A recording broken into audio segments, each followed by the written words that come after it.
Why modern gaming sucks.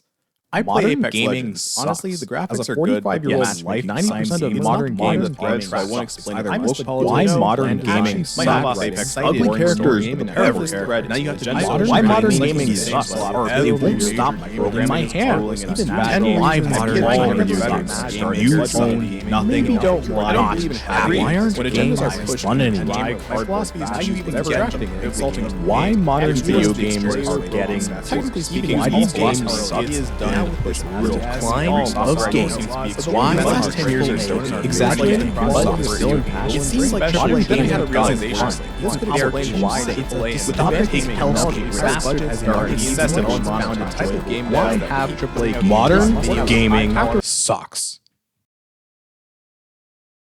So yeah, that was a lot, but let's get into it.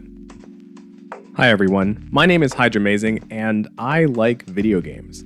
And if you clicked on this video, then you probably like video games too. And I just wanted to make this video because I feel like there's been this trend of hating on modern gaming that has directly led to a lot of negativity in the video gaming space. And just to be clear, I am not saying that there are no problems with the gaming industry today. And I'm also not saying that it is a good time to be a game developer. The point that I am trying to make is that despite what some people are saying, gaming is not dead. In fact, in terms of just game releases, I think that we are on one of the greatest stretches in history. But I'm getting ahead of myself. First off, we should ask what exactly a modern game is. From looking around and asking other people, I've come to the conclusion that everything from 2018 until now can be classified as a modern game. Some people would go as far back as saying 2010 counts, but I feel like 2018 is a year that we can all agree on, so that is what I'll be referring to when I talk about modern gaming. So then of course the natural follow-up question is, what exactly is it about modern gaming that people hate so much? There's issues with monetization, some people have complaints about the quality of the games, and then there's just some losers who hate diversity. But these answers don't actually get to the core of the point. The reason why so many people hate modern gaming is because there is so much content about hating modern gaming. Like, a lot of people only get their gaming news from very specific channels, and if those creators are telling them that modern gaming sucks, they'll believe it. But modern gaming doesn't suck. In fact, if I wanted to be brave, I might even go as far as saying that modern gaming is quite good. And one of the major downsides of seeing so many people write off modern gaming is that I know that they are missing out on a ton of amazing games. Like, let's pick a year, I don't know, say 2023, and actually go through some of the games that released that year.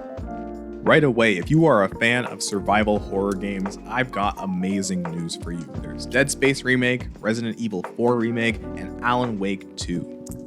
But what if you wanted some games that just put an emphasis on combat? That's great. You have Jedi Survivor, Armored Core 6, Final Fantasy 16, Hi-Fi Rush, Wild Hearts, Remnant 2, Wolong Fallen Dynasty, Lies of P, Like a Dragon Gaiden, The Man Who Erased His Name, and Like a Dragon Ishin.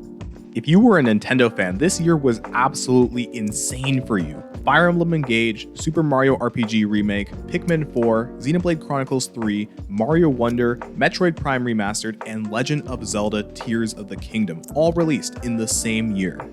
And I'm not even done. You like fighting games? Well, say hello to Mortal Kombat 1, Grand Blue Fantasy vs. Rising, and Street Fighter 6. It wasn't just full game releases either, there were some amazing DLCs this year as well, like Horizon Forbidden West Burning Shores, Remnant 2 The Awakened King, Resident Evil 4 Remake Separate Ways, God of War Ragnarok Valhalla, Dead Cells Return to Castlevania, and Cyberpunk 2077 Phantom Liberty. Then you have the turn-based games, and I mean, they were going absolutely crazy. Darkest Dungeon 2, Advance Wars 1+2 Remake, Octopath Traveler 2, Disgaea 7, Final Fantasy 1-6 Pixel Remaster, Xenonauts, Worldless, Sea of Stars, and Game of the Year, one of the best games of all time, Baldur's Gate 3. And that's just the games I could fit into neat categories too. There were plenty of other games like Dave the Diver, Pizza Tower, Cocoon, Humanity, Risk of Rain Returns, Blasphemous 2, Dredge, Have a Nice Death, and Ghost Runner 2. And look, I know not all of these games are perfect 10 out of 10s, But that is a solid 45 games across all kinds of different genres, and that's not even including the many niche indie games that were great but were just less popular, or even some of the higher profile games like Starfield. And that's all for just 1 year. But I went back and I found so many videos and articles and oh my gosh, so many comments from 2023 that were acting like there were no good games to be found, like gaming had well and truly died. So how exactly does this disjoint between reality and perception happen? Well, 2023 also saw the release of Forspoken, Redfall, and Lord of the Rings Gollum. And with those games came the great opportunity to farm some content. I mean, even just a quick search on YouTube will show you that the videos about these games garnered way more views than any content about a majority of the 45 games that I mentioned earlier. And like, I get it. I'm certainly not immune to watching videos about bad games. They're entertaining. I'm not criticizing the creators for making these videos, it's just that the constant negativity does have consequences. How many regular gamers who get their news about games from these creators missed out on actual great games just because all the negative content was blocking out the positive stuff? Just scrolling through a sea of negative content and watching these videos, I have to ask, do these content creators even want to enjoy modern games?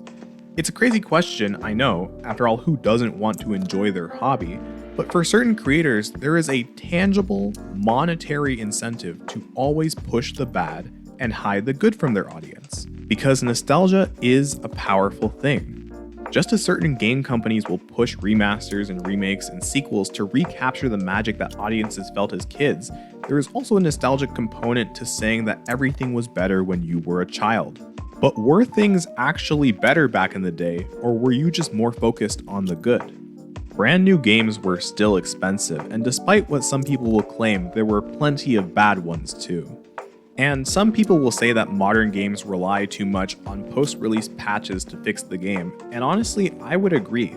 But let's not pretend like every old game released in good condition. And back then, there were no patches, so if there was a bug or a glitch in your game, it was just a permanent feature now. I'm not trying to say that modern gaming is all good right now. There are plenty of problems happening in the industry these days.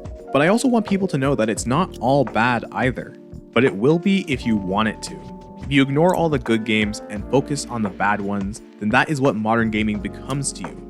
And that's cool if you want to do that, but wouldn't you rather enjoy the games instead? Because let me tell you, as someone who loves plenty of modern games, it is beautiful over here.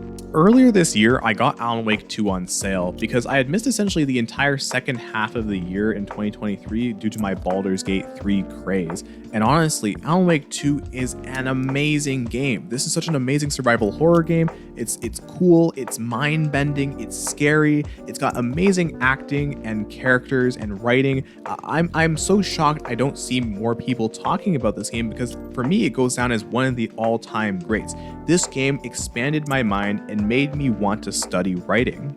And the gameplay you've been seeing for the duration of this video, it's from a game called Returnal, and I have to say it is one of the greatest games I have ever played. It came out in 2021, flew mostly under the radar, but it's a nice combination of roguelike and horror and like cosmic elements all bundled up in a nice Silent Hill-esque story. This game is amazing.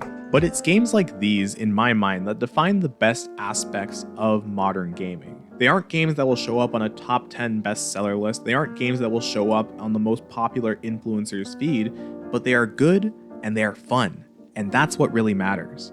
So if you want to play video games, but you aren't having fun with the ones that you've been playing, I really suggest that you step outside of your comfort zone and try something new.